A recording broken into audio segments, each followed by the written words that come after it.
Assalamualaikum. Kenalkan, nama saya Yulia Limatusada, NIM 2020901125 dari jurusan Psikologi Islam, Fakultas Psikologi di Raden Kota Palembang. Kesempatan kali ini saya akan membahas tentang penyebab lupa dan cara mengatasinya guna memenuhi tugas mata kuliah psikologi. Sebelum itu, saya akan menjelaskan sedikit tentang apa sih psikologi pendidikan itu. Jadi, psikologi itu diartikan sebagai studi ilmu yang mempelajari tentang kejiwaan dan tingkah laku manusia. Sedangkan psikologi pendidikan dimaksudkan untuk memberikan pengaruh dalam kegiatan pendidikan, pembelajaran, dan proses belajar mengajar yang lebih efektif dengan memperhatikan respon kejiwaan dan tingkah laku peserta. Para pengajar atau pelatih juga perlu memiliki skill dan kemampuan lebih untuk mengajarkan para muridnya. Proses belajar ini memberikan dampak positif pada peserta yang awalnya tidak tahu menjadi tahu tentang materi yang disampaikan oleh pengajar. Namun, dalam proses belajar mengajar itu ada aja kendalanya, termasuk lupa yang seringkali terjadi pada siswa maupun pengajar. Lupa atau dalam bahasa Inggrisnya forgetting adalah hilangnya kemampuan untuk mengungkapkan kembali informasi yang telah diterima atau didapat.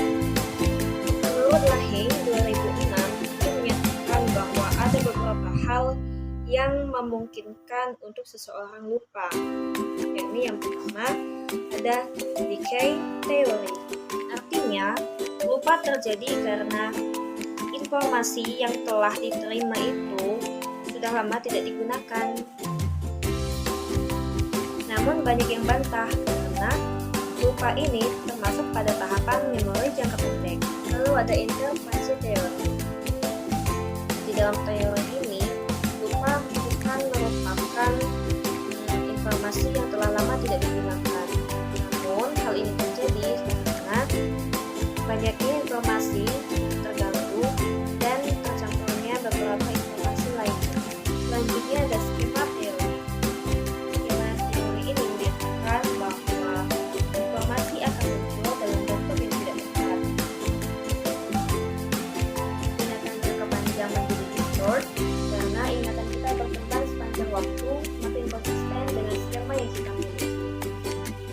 Misalnya nih, kita telah memiliki konsep yang negatif mengenai seseorang. Nah, saat kita menceritakan seseorang tersebut, kita hanya mengingat hal-hal negatifnya saja. Karena ingatan kita sudah dipenuhi skema negatif tentang orang tersebut. Forgetting. Teori ini menjelaskan bahwa lupa bukan terjadi karena hal yang alamiah, namun lupa di sini terjadi karena memang sengaja dilupakan. Misalnya nih, kita mengalami kejadian yang buruk, lalu kita datang ke seorang psikolog atau psikiater untuk perlahan-lahan mencoba melupakan. Menurut Syah 2004, ia menyatakan bahwa mnemonik adalah kiat khusus yang dijadikan alat pengait mental untuk memasukkan item-item informasi ke dalam memori siswa.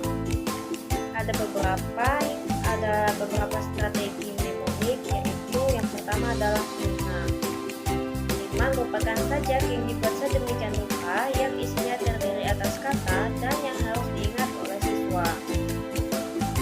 Bisa itu berupa nyanyian atau nada-nada khusus yang digunakan untuk membantu anak-anak TK mengambil pesan-pesan moral sebagai contoh penyusunan lima mnemonik. Kedua, ada sistem kata pasak, yaitu sejenis teknik mnemonik yang menggunakan komponen yang sebelumnya sudah dikuasai seperti pasak atau paku mengingat memori baru.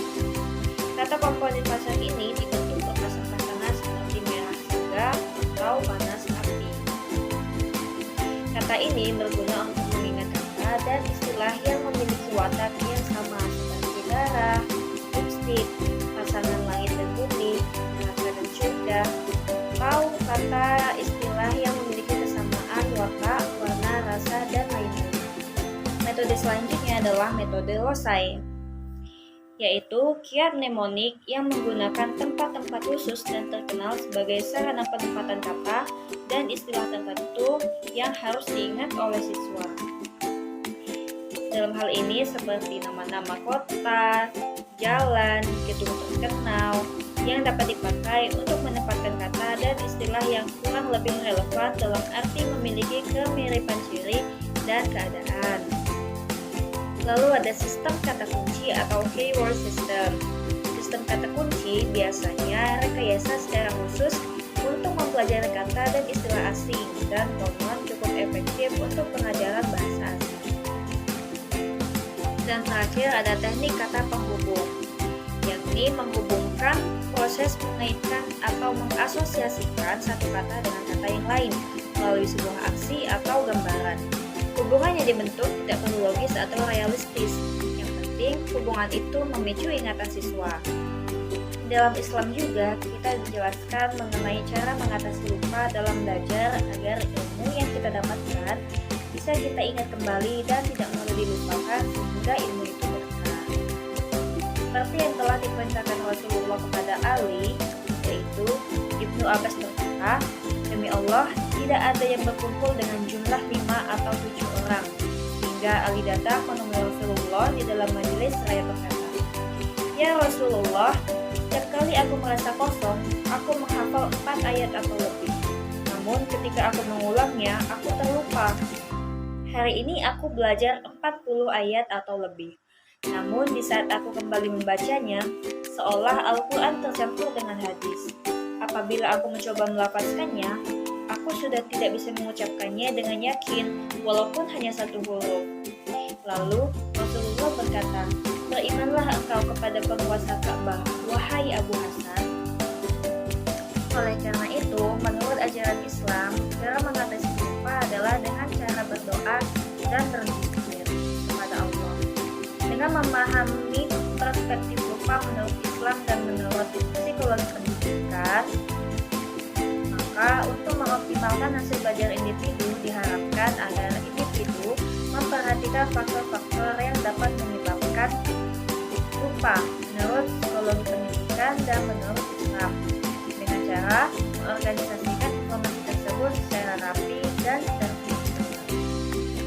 Baiklah, itu saja yang dapat saya sampaikan. Semoga bermanfaat bagi kita semua. Dan saya mohon maaf apabila terdapat penjelasan dan kesalahan.